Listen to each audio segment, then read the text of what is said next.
Welcome to our continuation of the Geas Fete series on our road to a Ionic weapon. Now in this particular video we're going to conclude our Tier 1 NMs in Ressenma with the final two and most challenging two NMs to solo. The Mauve-wristed Gomberry and the Golden Kist. We're going to take these two on with the ninja job and multiple sub-jobs of Warrior, Dancer, and Red Mage. First, let's go ahead and discuss the Mauve-wristed Gomberry. Now this is a ninja toneberry mob that will immediately summon 3 clones of himself every time he uses FFXI. Now all 3 of these clones must be killed before you can do any further damage to the main boss. Fortunately, each has a small amount of hit points and will die to either a few rounds of attacks or a single weapon skill. Now once all 3 of them are killed, you will stagger the Mauve-wristed Gomberry, giving you about 10 seconds to hop in there and get in as much damage as you can uninhibited.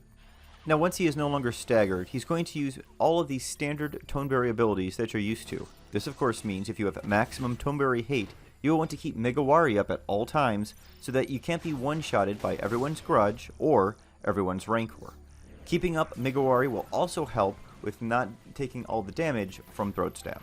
The other thing you need to keep in mind is that when Ritual Bind is used, it's going to cause the NM to run off towards a random party member and repeatedly attack them for a while, regardless of hate. Due to this mechanic, I recommend that you fight with all of your trust kind of bunched up on you so that the NM doesn't actually run out of range while you're fighting him. Keep in mind that at any time he can recast FFXI and resummon those adds, so be ready for it. Use the Sekigen, Yonin, and Evasion gear if those are stripping your shadows too quickly, and the goal once those are dead needs to be on getting in as much damage as quickly as possible. 2 multi-step light skill chains are normally enough to finish off this NM if they are not interrupted. Let's go ahead and move on to Golden Kist, where I'm going to show you 2 different strategies for taking this one on. In the first one, you're going to use the ninja main job with the dancer sub job. The recommended trust setup for this is a stunner such as RTT or Zed. Note that Matsui P also is a great choice, but his time with us is sadly limited. And for the rest of your slots of trust, fill them out with your usual haste cap trust, such as Joaquin and Korumoru, and then add your 2 healers, Monboro and Yoran Oren being the 2 that I would recommend for this fight.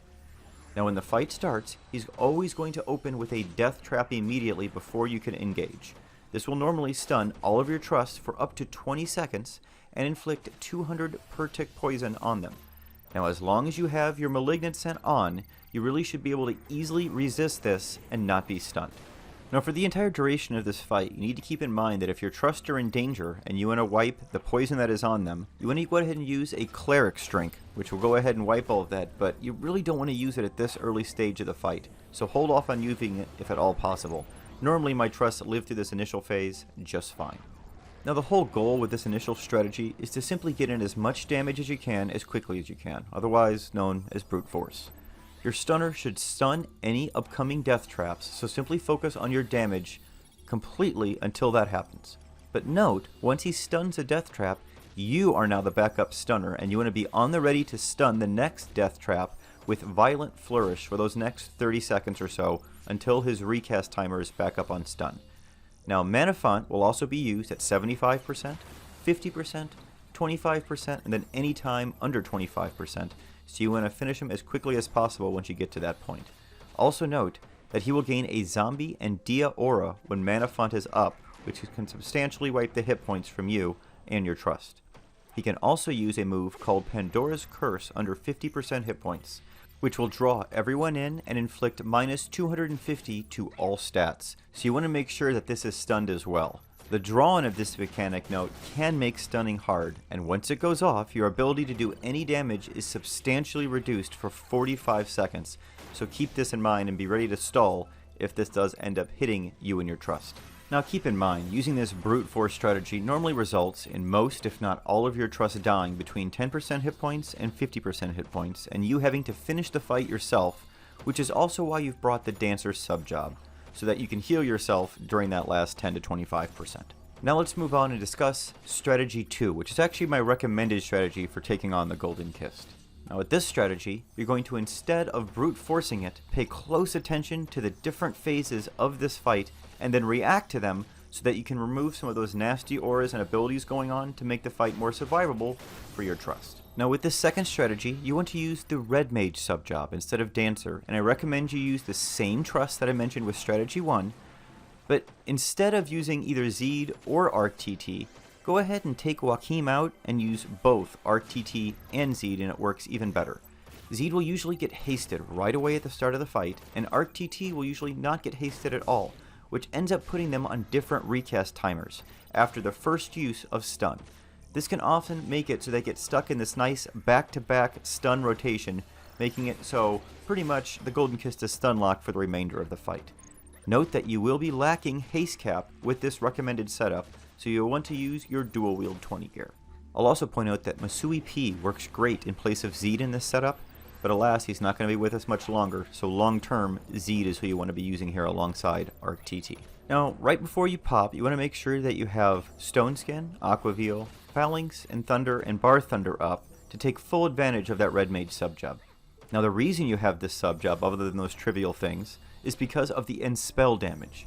Now, when he uses Mana Font, he will start casting a particular spell. You want to immediately put up the end spell equivalent of the opposite of that element of that spell.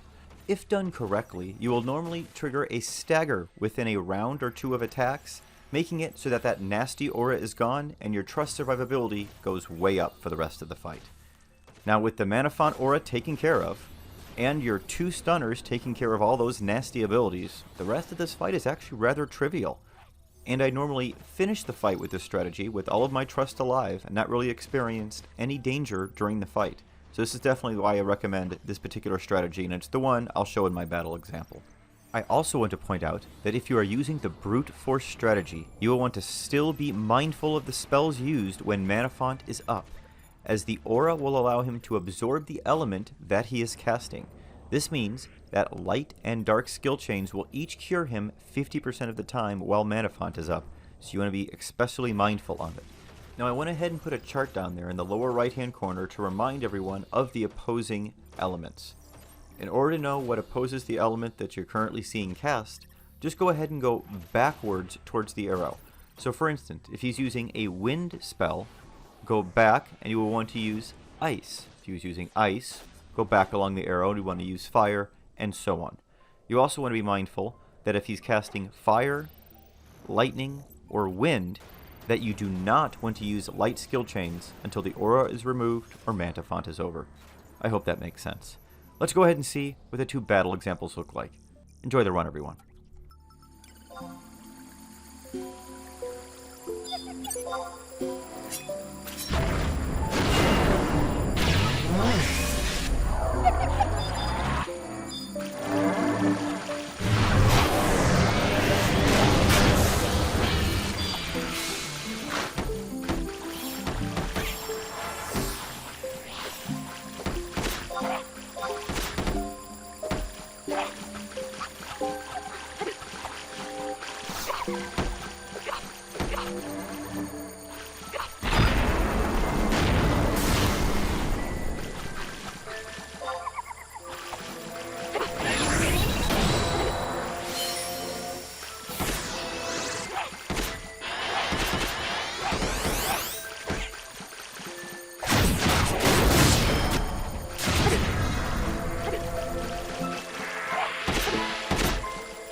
that's going to be it for the Tier 1 NMs in Resenma. I hope you found that helpful. On to Tier 2. Stay safe and stay healthy, everyone.